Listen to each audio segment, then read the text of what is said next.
Hello! Hello and welcome. This is Frantz Kantor here, cartoonist, illustrator, a bit of everything. I'm going to do another drawing, another caricature actually, and the subject of today, as you've probably seen in the title, is the author of these celebrated titles, Roald Dahl. And very, very special, the creator of the fantastic Mr. Fox and many other stories. So A Big Friendly Giant, what else did he do? The Witches, Matilda, James the Giant Peach, Charlie and the Chocolate Factory, of course, SEO Trot, lots of fantastic stories. There he is, very... it looks like a mad scientist, but he is an absolute genius. He definitely is a genius.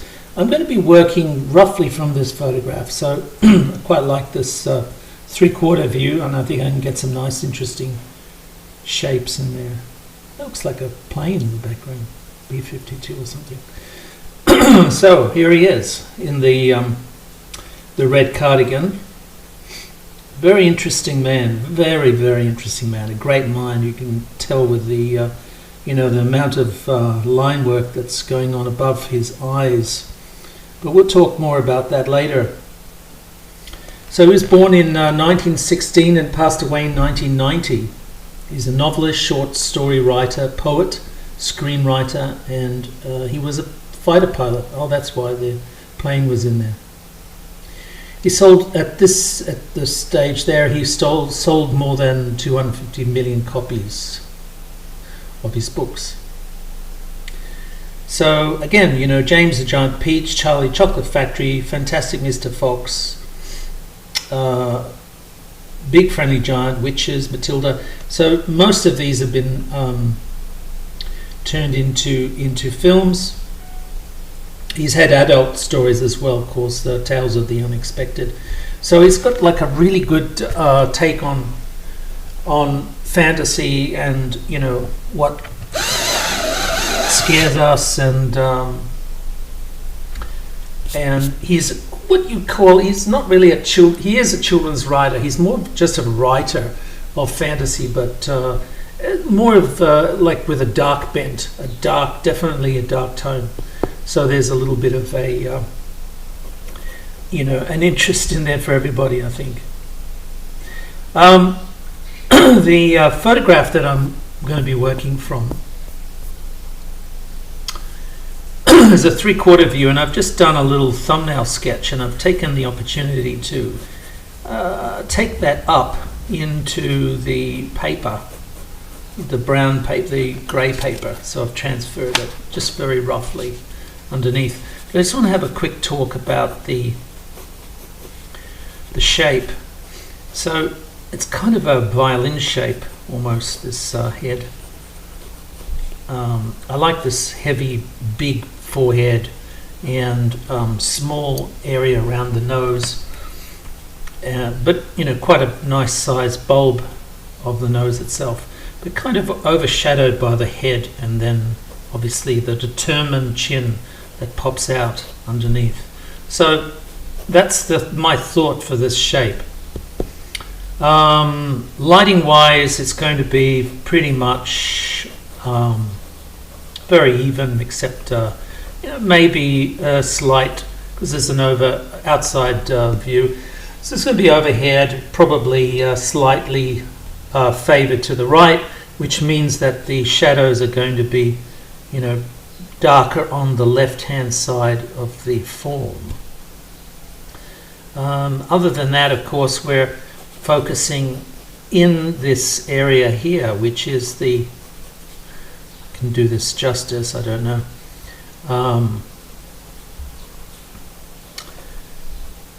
The mask area, if you consider this a mask shape, it's a T-zone. So you've got this the area of the eyes, the nose, and the mouth. And the reason why is because that's where most of the recognition factor is. And also, we're going to be drawing a lot of detail into that area. So that's, at the expense of simplifying the actual shape of the head. We're now going to be using that simple shape and attacking it with more attention to detail. So let's do that. I've got like soft pencils, which have to use these electronic sharpeners for. So I've got a white, a Prismacolor, and a brown, which is I think a terracotta, reddish brown Prismacolor. And for the black pencil, we're using 3 colors: black, brown, and white. The black pencil will be a bit of a harder lead, which is a Faber-Castell. So you can press a bit harder with that one. Okay, so as I said, I've just sort of drawn up the thumbnail onto this paper, and now I'm going to sort of clarify it a little bit better. I've had quite a job actually, I've drawn it up and then rubbed it out, so that's why it's looking a little bit fuzzy at the moment. Okay, so let's.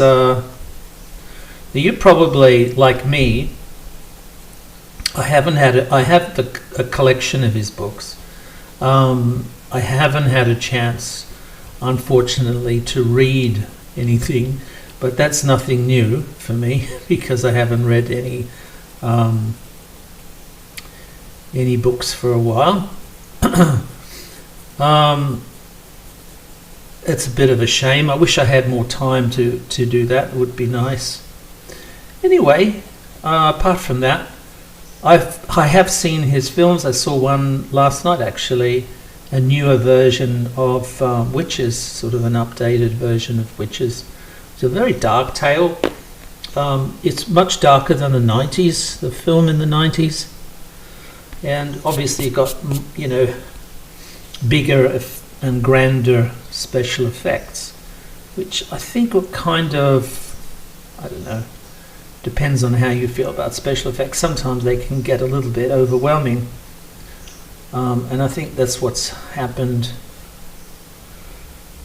with the newer version of The Witches.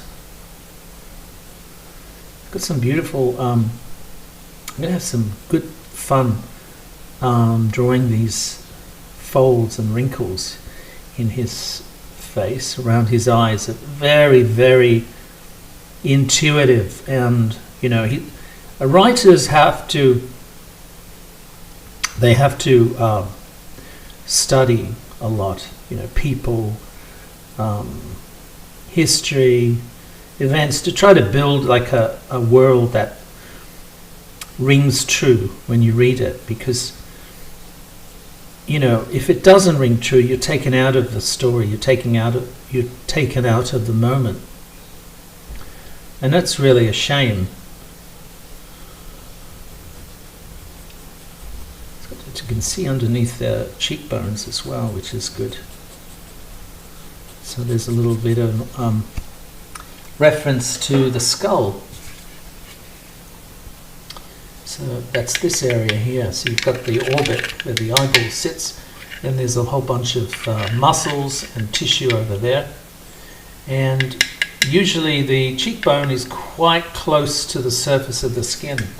So occasionally you'll see it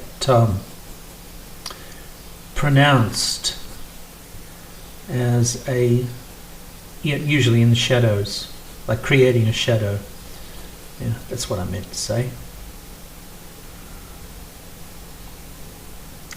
So, my favourite film of his would probably be the Wes Anderson, The Fantastic Mr. Fox.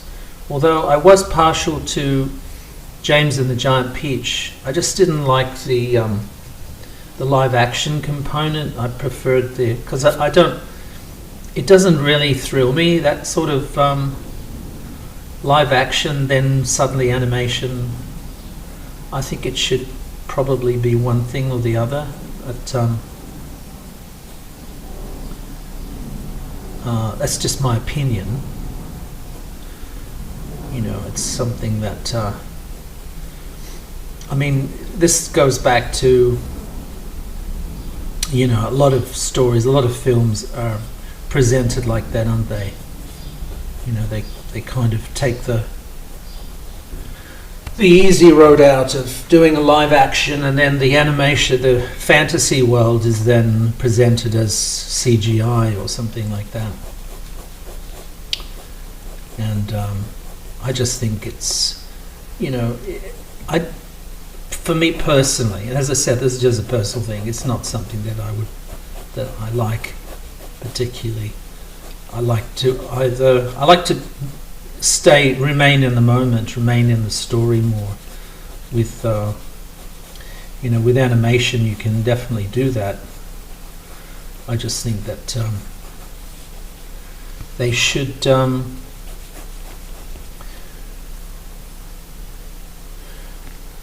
do one or the other.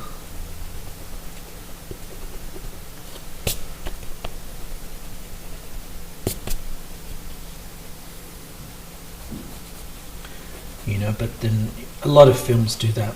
Like, I could give you tons of examples. I just don't like it. Phantom Tollbooth is one that comes to mind, with Jay North, Dennis the Menace. I mean, you know, it's well done. It's well animated, but it just takes you out of the moment, and I don't think it can help that.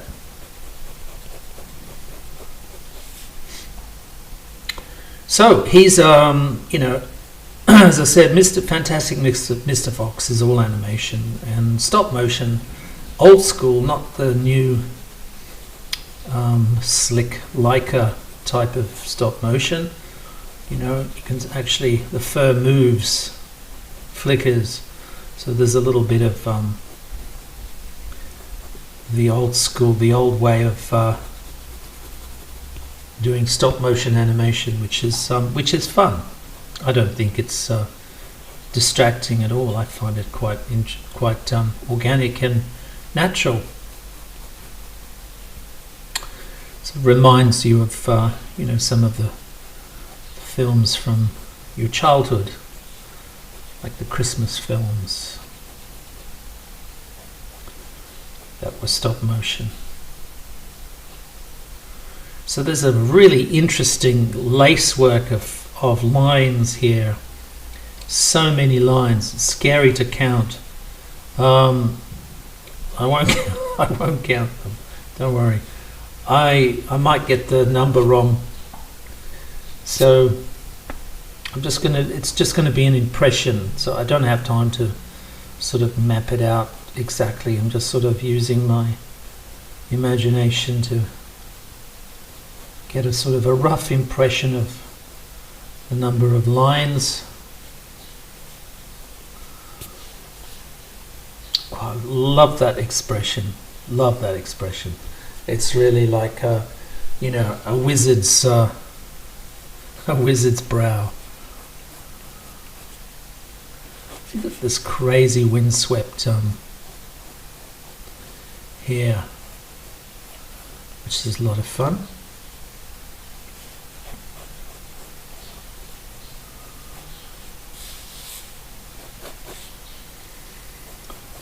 So we're going to have some fun with this brow, which is catching the light. This beautiful line of light coming in from the top left hand side. Did I say the light's coming in from the right? It's coming in from above, so it's sort of like coming in from both angles, I think, left and right.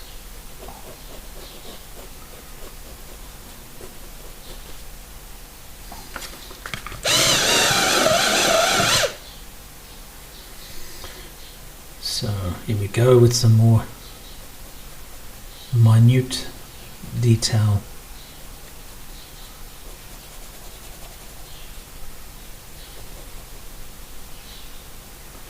Now let's see if we can, a moment of truth here. A simplified shape of the nose,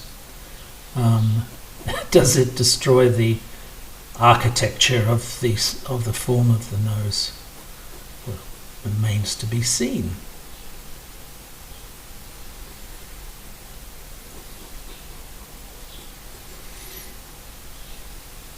Okay, so we've got some shadows to put in. That's good so far. Put a light there. I think what I'll do is try to lighten the pencil line slightly. Okay, that will probably do the job, I think.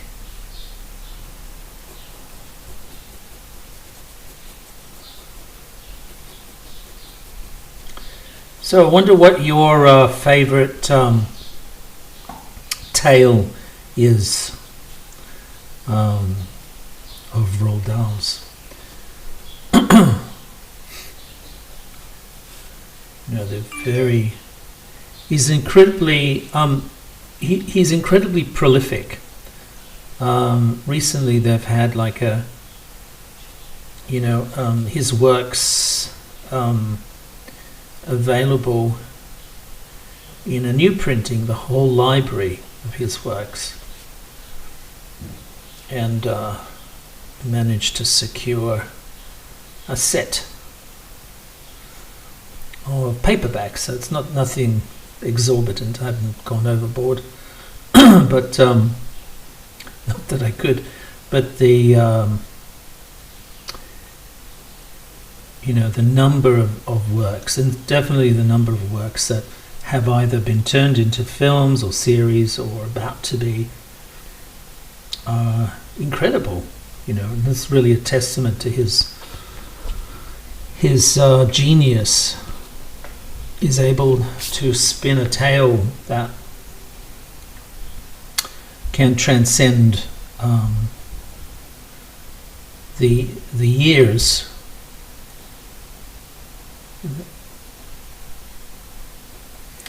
And still resonate today,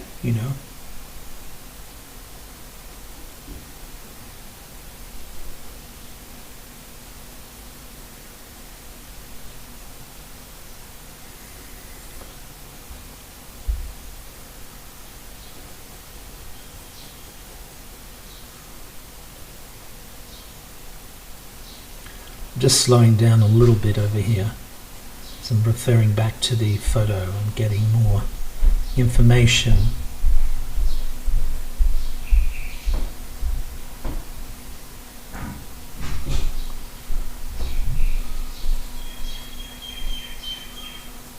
Some finer lines, some little details here and there which I think are important to catch.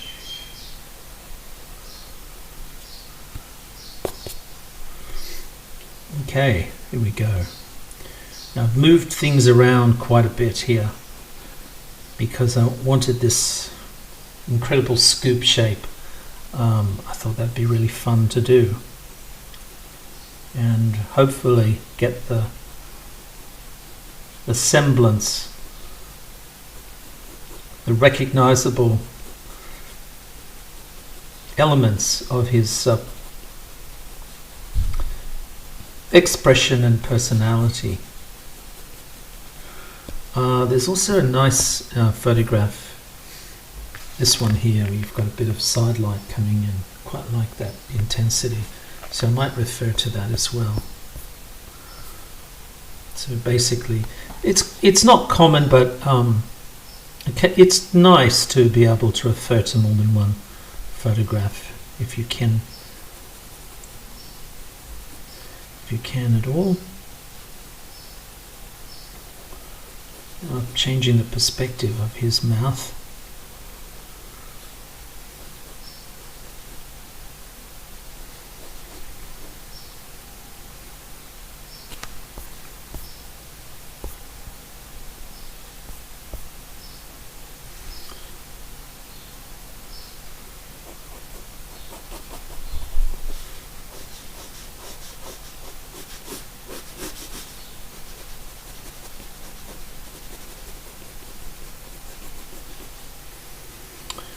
So I've got a system of rhythm that's really interesting.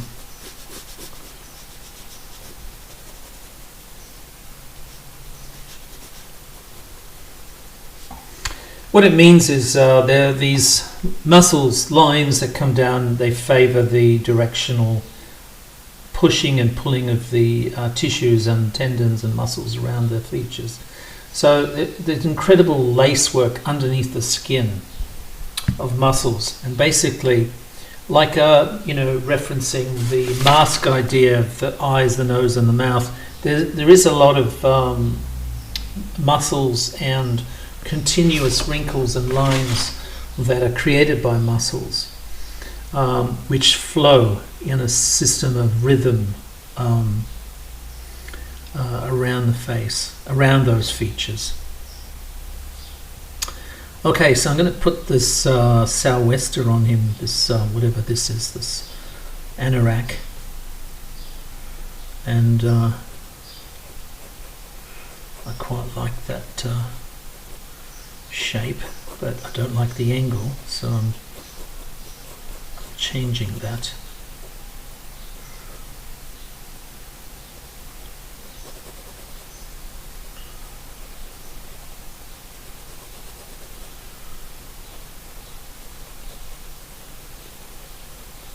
Okay.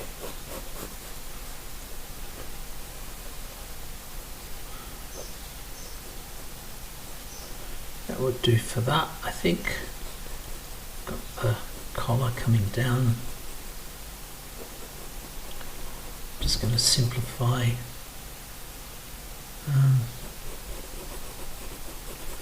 Put that in shadow.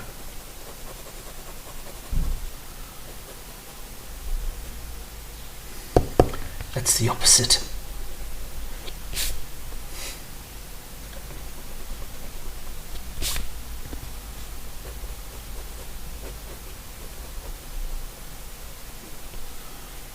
That'll do.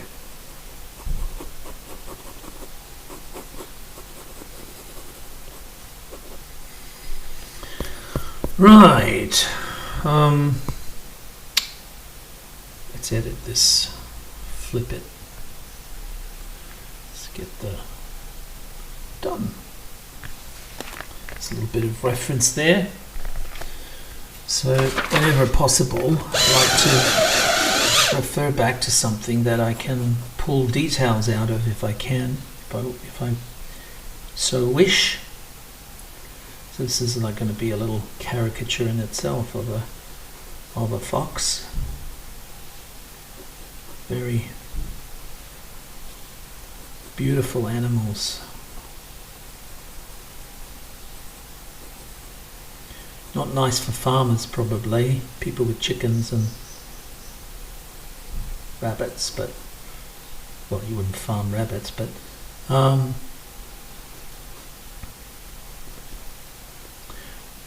very intelligent animals and fun-loving. You ever see videos of them playing? Very, very, very cool animals.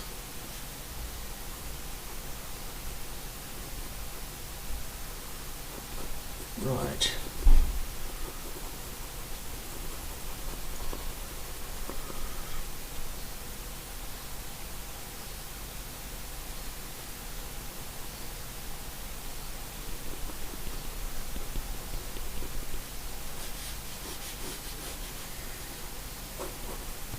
They make very unusual pets, apparently. Okay, let's go.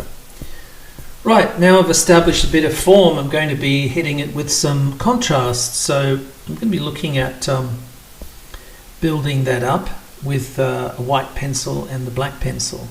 So actually I might start with the black pencil and get into the pupils. It's usually the darkest part of the illustration of the face, because it's actually represents like a hole. Looking at the back of the eye, and then sort of build out details from the pupil itself. Maybe the eyelashes would be the next darkest elements.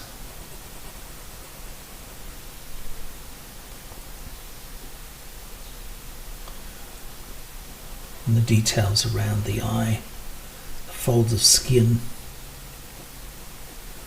So the black can be used, the black pencil, to use to extend, or just to not to exaggerate, but to form the contrast better. So a lot of the linear properties of the drawing are best handled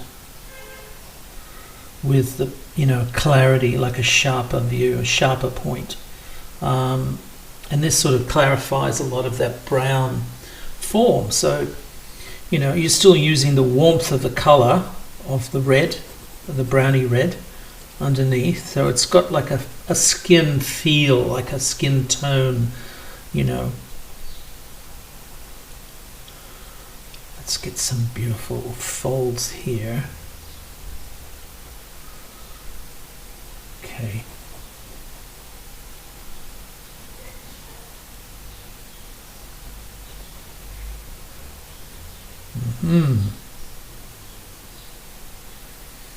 So I'm going to get into this. I haven't finished the wrinkles at the head, the forehead yet. I just realised that. Isn't that funny? So what can we do? Where's that line? That line's that one there. This one's a bit wider, comes down, and then back up.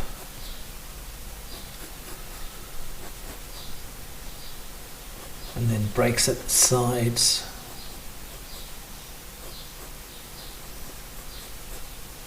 This breaking of means that there's multiple thoughts and expressions going on in his brain. So it doesn't denote conflict. There's a very evenness. You can see that the head itself doesn't have that conflict area, which is that line that separates the left and right hemisphere. So there's not that wrinkle at all, really. Just very, very fine, probably due to squinting from the sun. But his temperament is incredibly even. So there seems to be a mind over matter situation going on in his head. There is this raise of one eyebrow, which is the Mr. Spock effect, right? Which means the analytical part of the brain.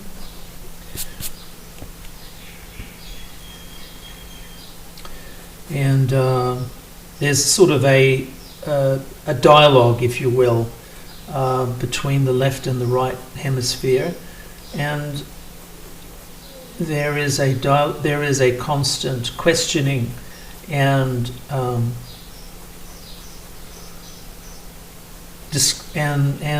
seeking and discovering things. So there's like if you look at his expressions, normally they're very benevolent. So he has a propensity to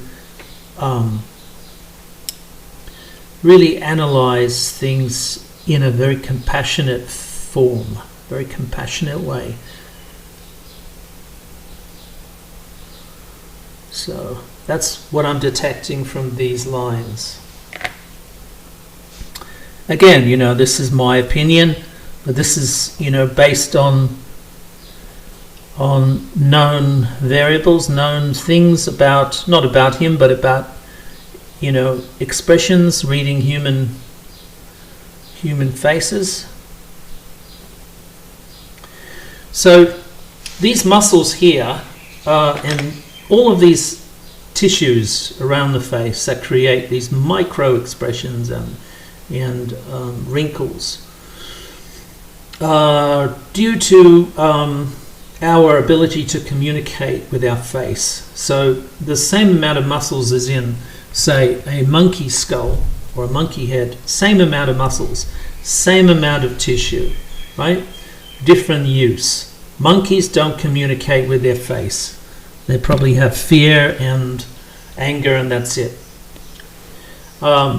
humans have incredible, it's almost like it's totally different, well, we are different species, but totally different physiognomy.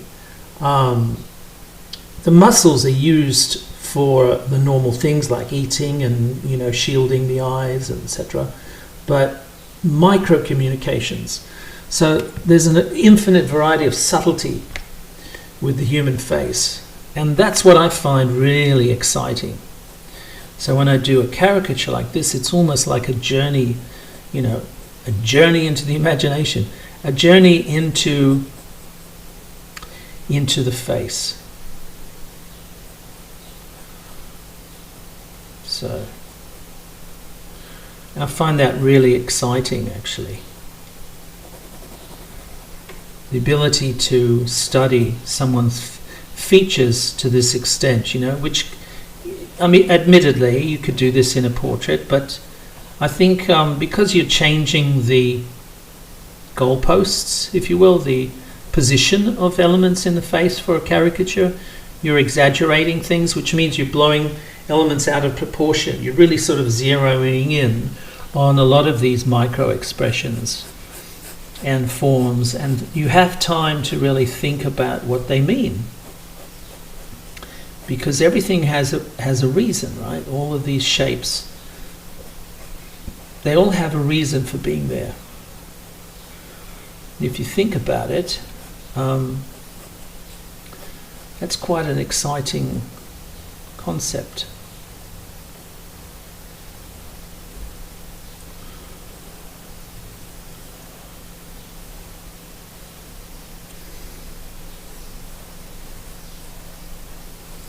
And I, you know, having that, like doing a caricature like this, where you have, it's not, I'm not on a watch, I'm not on a deadline or anything like that. I'm just taking my time and just doing, not going into it's not going to be a digital piece or a painting or anything, so I'm not going to spend hundreds of hours on it, but it's just long enough for me to really understand a little bit, or read a little bit, you know. I mean, look, I could be exaggerating a lot of this stuff, but the fact is that those forms are there, and all wrinkles have a reason. They're not there haphazardly. You know, this isn't somebody that spent his whole life in the Alps squinting at the sun. So there's a lot of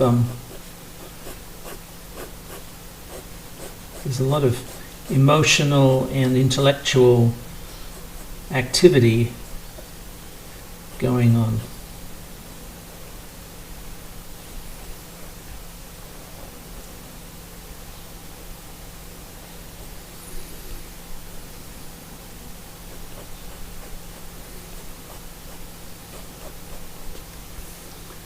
What can we do here?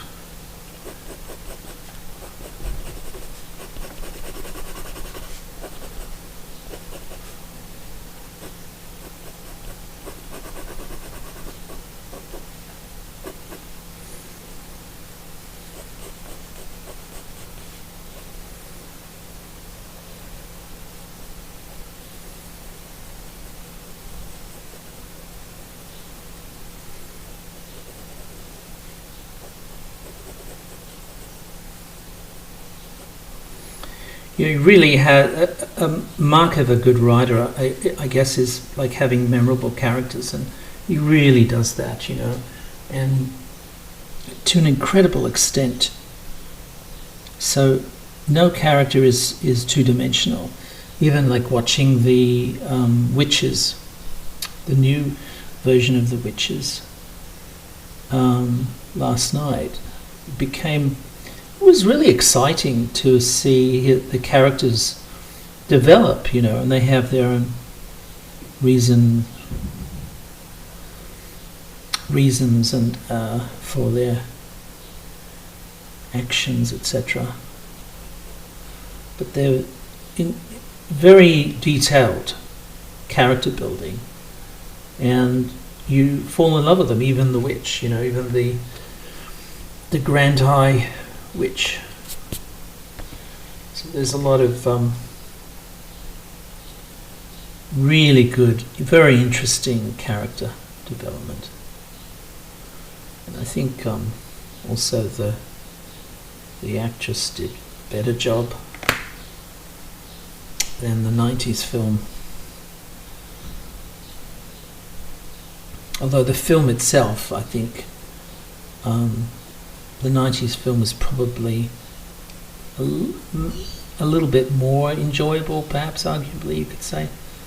But I just found the witch to be very, very interesting character.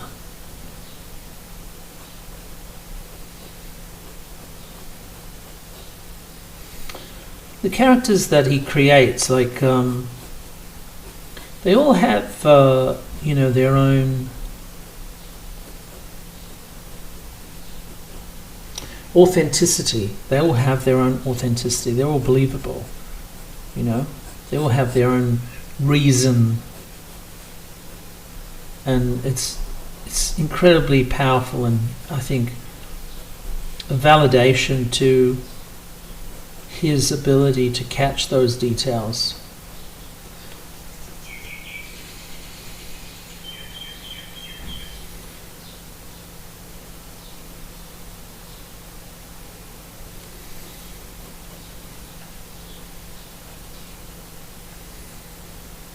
Okay, so let's sharpen this up. Let's continue into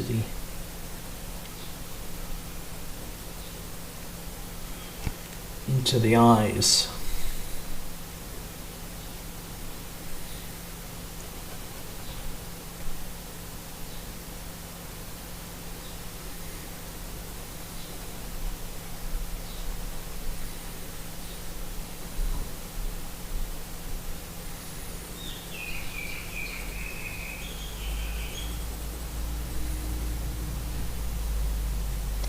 I am a big fan of Wes Anderson. I like his Fantastic Mr. Fox. I thought that was brilliant.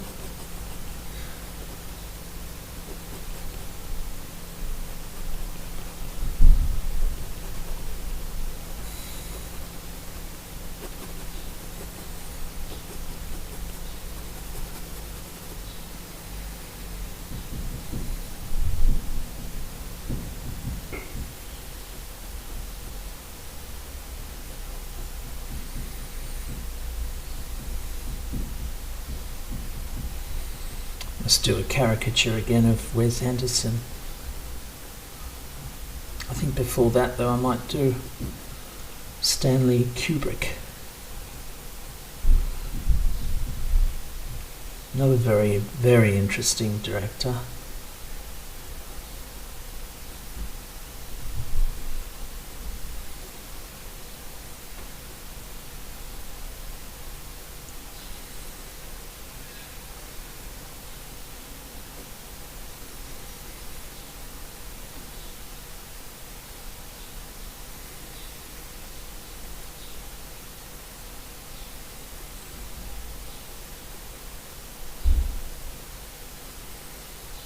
So each of these little wrinkles means something. I don't know exactly what, but they do. They all refer to an emotion or thought or feeling. Thoughts and feelings that flicker across the face and leave their marks behind, like the trickle of water through the Grand Canyon. Over millions of years they create these landforms. So over time, these thoughts and emotions get recorded in the face. It's something that you can't really hide, and it's not due to environment. Well, some of it is, let's face it. But so it's time is a factor. Time that creates the relevance of these shapes and what they mean.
some of these wrinkles are hidden, so I'm going to have to wing it.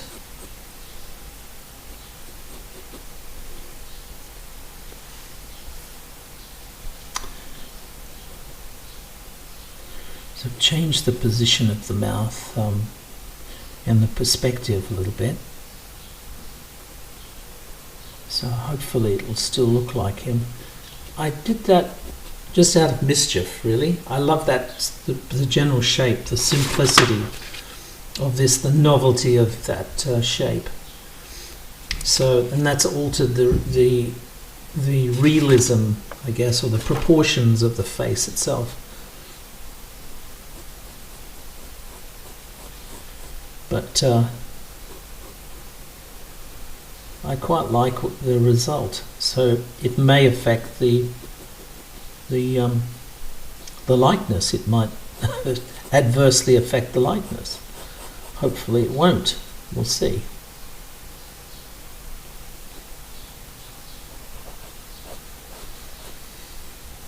Oops.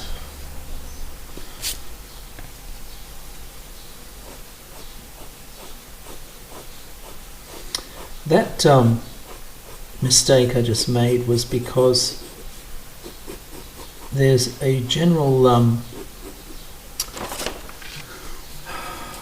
the hand works, it pivots, from the wrist, so there's a general movement like this which is easy to do, but to do it the opposite way, the hand sort of has to scrunch back on itself like this, so you're not going to get really clean lines that way. Normally, if it was a tablet or in another situation, you could turn the paper around, but I won't do that because that makes the film weird.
Right, let's do this.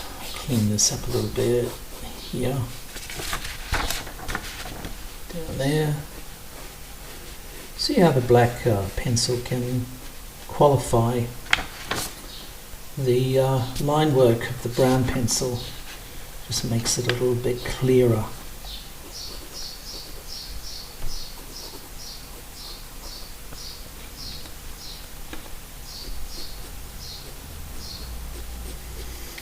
And if you do it right, the brown pencil gives the black pencil a nice warmth, so it gives it a nice red underdrawing. How's that? It's like underpainting and underdrawing. Right, so let's try to get some details in here with the white pencil. Actually, I'm going to use this to make sure that I don't smudge anything. Let's see. So I'm going to try to establish a light source coming in from the left, and that's going to give us some highlights on the left hand side.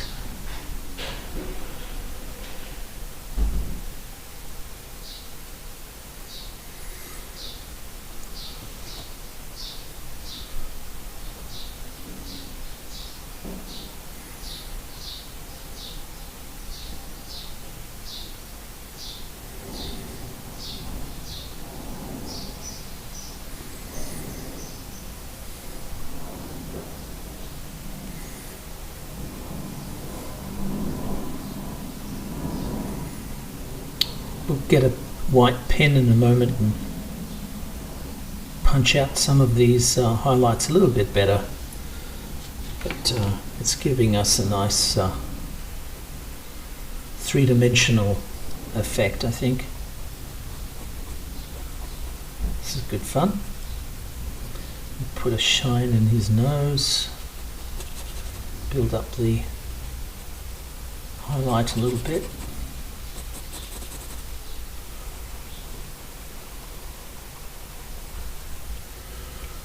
Let's see.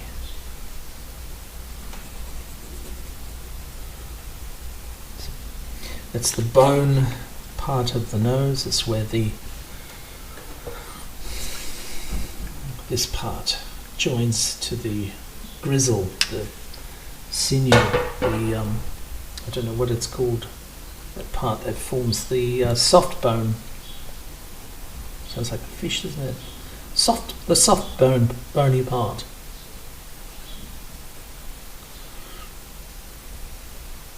Sounds very anatomical.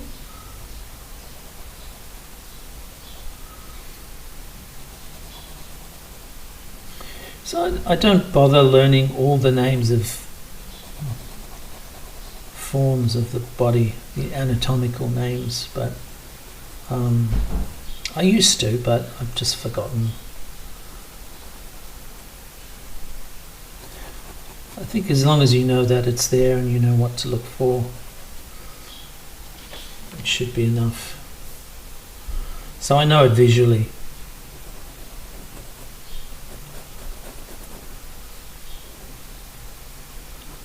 So these are underneath the creases, and that gives the effect of the lighting coming in from above. So just catching the underside of these wrinkles, which give it a nice three-dimensional property. So over on this side, of course, there's quite a bit of shine.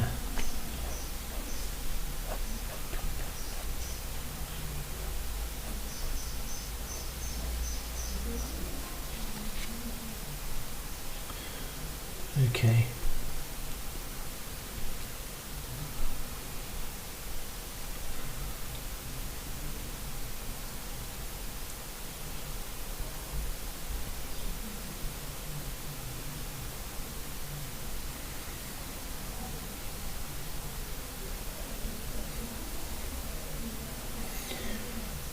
So I'm not colouring in, I'm just referring to how the light catches different areas of the face, different sides of the muscles, like what I've done with the head.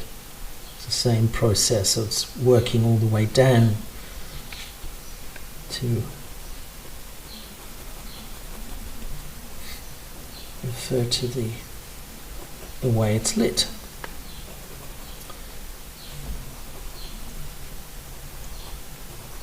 So different parts that catch it a bit more than others.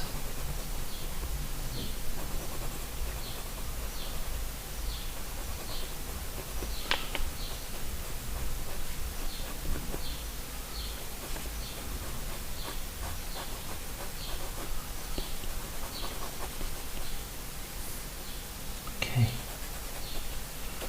There's a general lightness over there, but there's some freckles.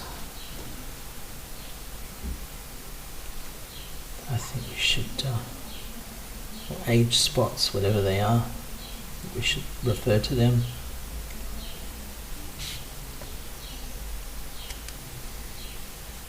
So maybe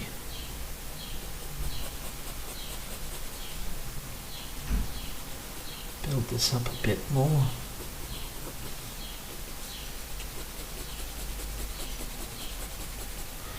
Okay, so you can see how the grey paper is actually helping meet you about halfway in between these tones. So it actually saves quite a bit of work. Then you just really have to focus on on the lightest and darkest areas.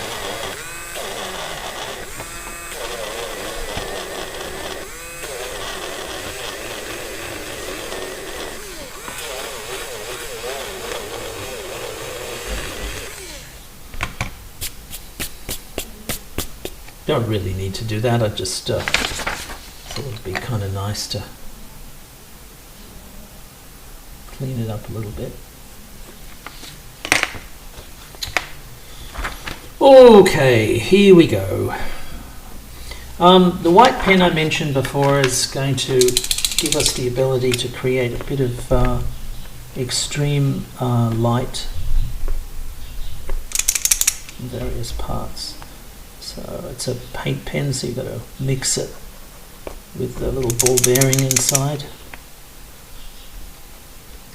This looks like it's running out of paint.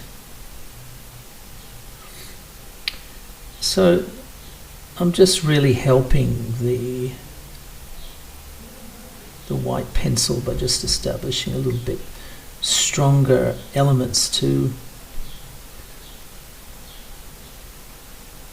the white pencil.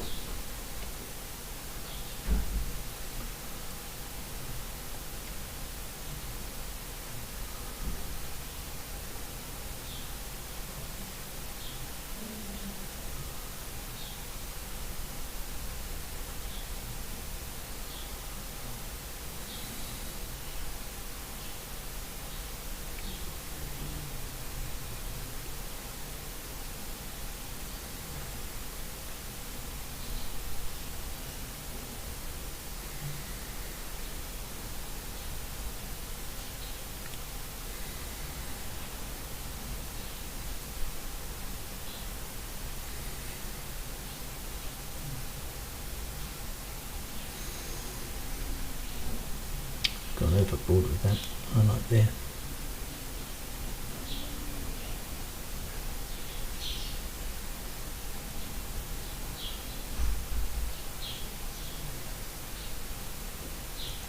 It's just to help kick it out a little bit.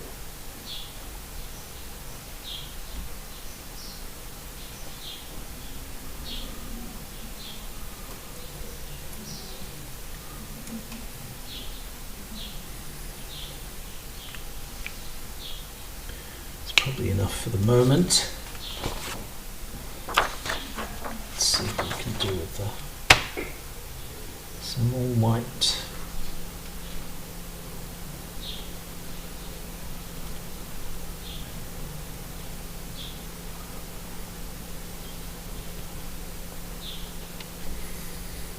So there's some light catching the top of the cheek here, a bit on the nose as well.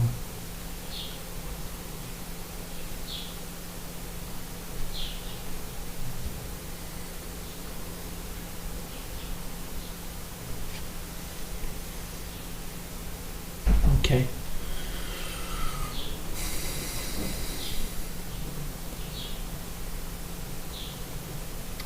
That's where the cheekbone is, so let's just configure that properly. A bit of a highlight to catch it. Just exaggerating it, it's just a touch, just a smidgen.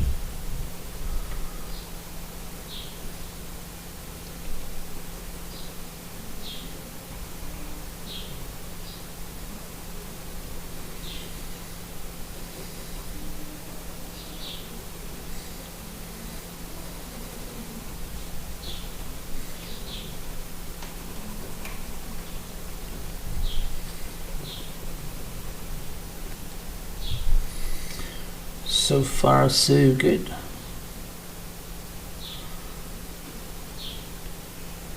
I'm going to hide the top lip a little bit with the bottom lip. So change the perspective slightly, so I'm looking straight ahead at the bottom lip rather than looking down.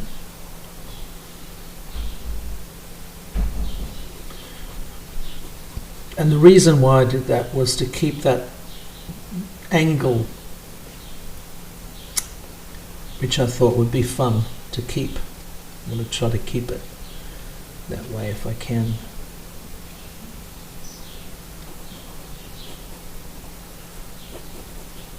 Must have a rim light on there. Let's see how much light we can put into the jaw itself. There's quite a bit of texture in the lower part of his face.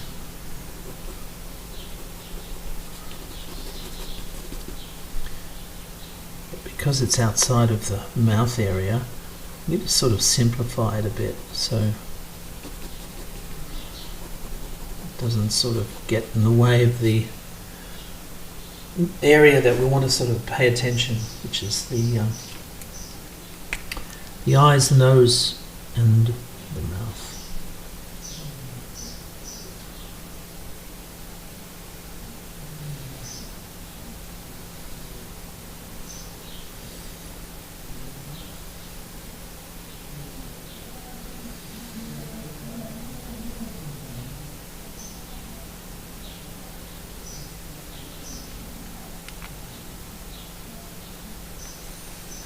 Cool. So far, so good. So we'll get some light now into this area. Some of it's hidden by the anorak, so I'm trying to build up the detail without making too many errors.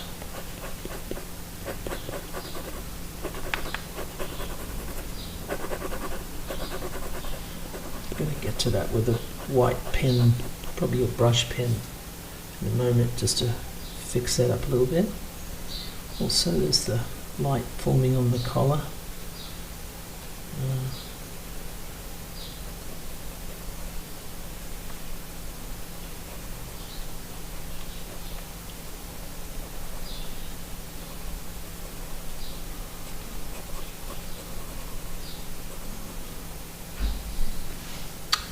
I think the fox has got a white face. Inside the ears are lighter.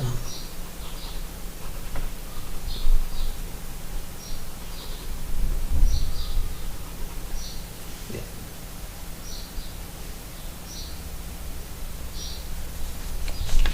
All right, so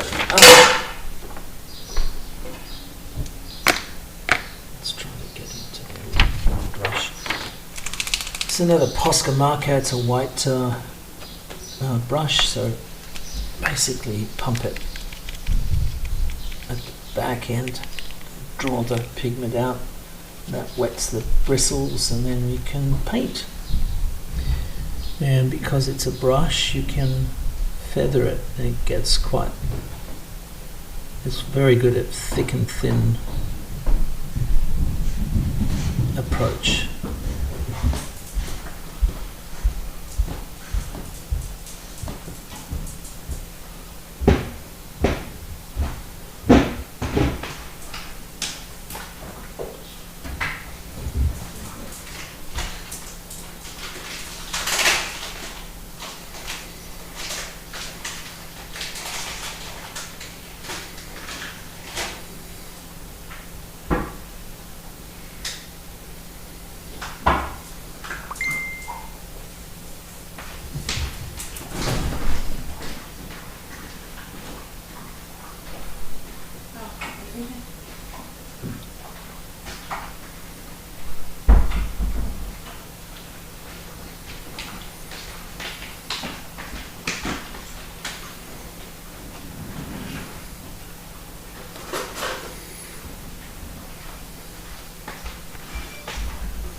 Okay, I think what we'll do is we'll use the black brush to really get some detail into the background, so the negative space around it.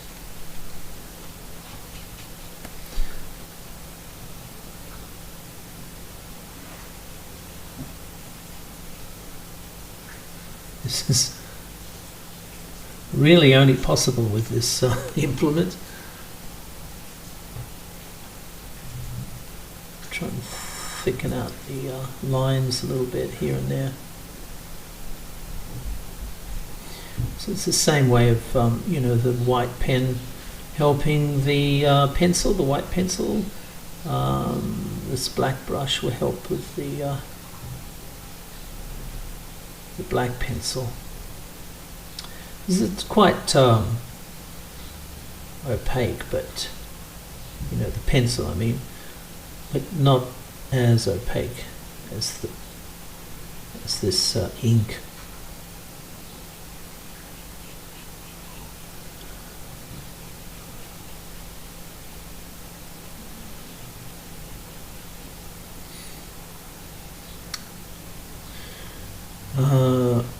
Just realised I'm working on that side, so I'm right-handed, which means now I've got the problem of having to lean across the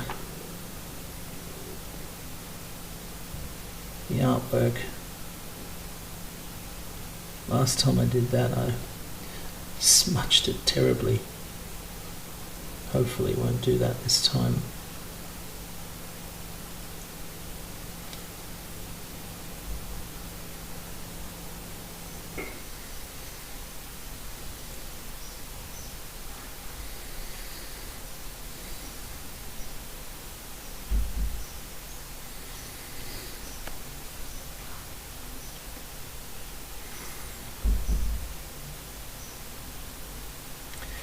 So I like doing these shapes, these squares, this framing element, because it's anchoring the drawing rather than the drawing floating on the center of the page. It gives it a sense of purpose and like a frozen moment, like a frozen in space effect.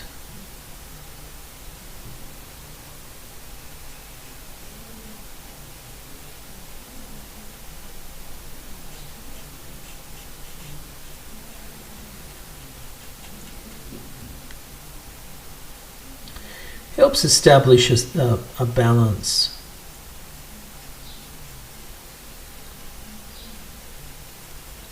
It's something that I've learned as over time,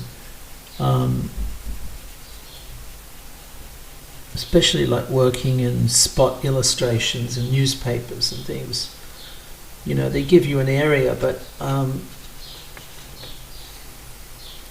you're really held in place by the devices that you use. Like if you do a border all around it, you're kind of structured to that border. This way you're popping out over the border a little bit. So it's like having a border without having a border. Or having a border that's more fun.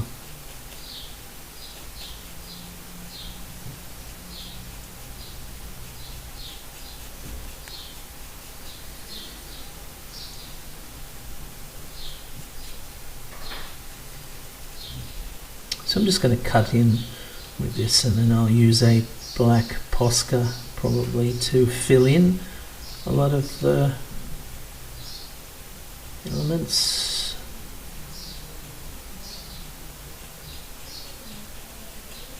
So I'm just going to leave a bit of a gap around the line work, around the pencil work, because it's I don't want to lose the thick, thin properties. So if you were to swamp it with black, then it would disappear.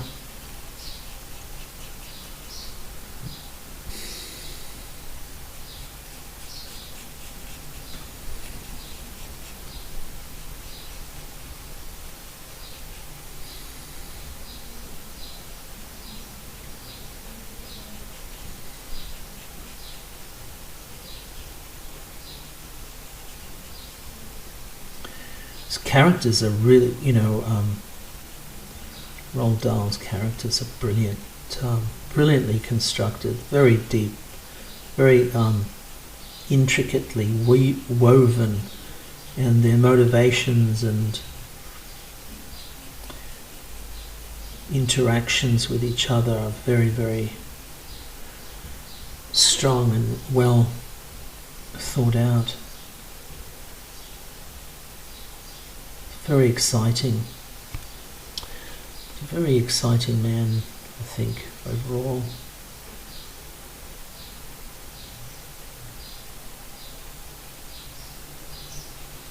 You can see the power of those thoughts and expressions and emotions that play across his face. And it's almost like a physical result of his creativity. So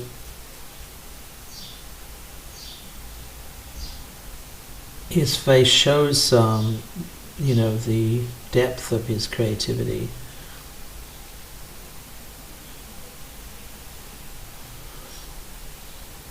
You can clearly see that.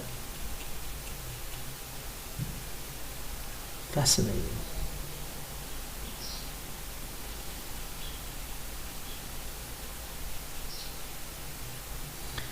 So, people that have that ability to build a world that these characters occupy and do it so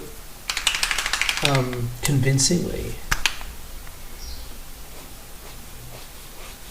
It's really an incredible power, superpower. It's a superpower.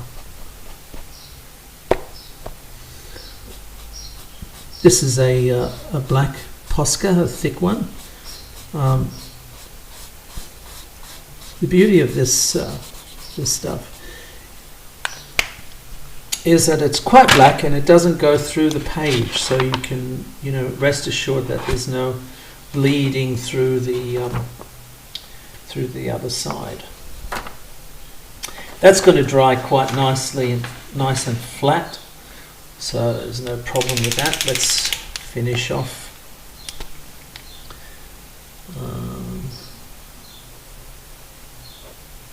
Could try to establish a light from that direction.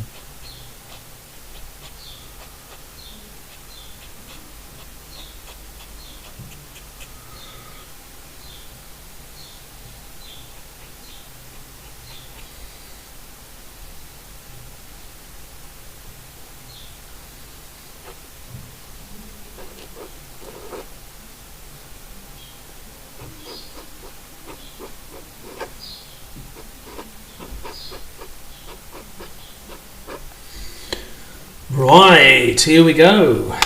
This is it's going to dry nice and evenly, so I wouldn't worry too much about it. This is the picture that I've used, which is it's not, it's quite evenly lit. There's quite a bit of shadows, obviously, in the details.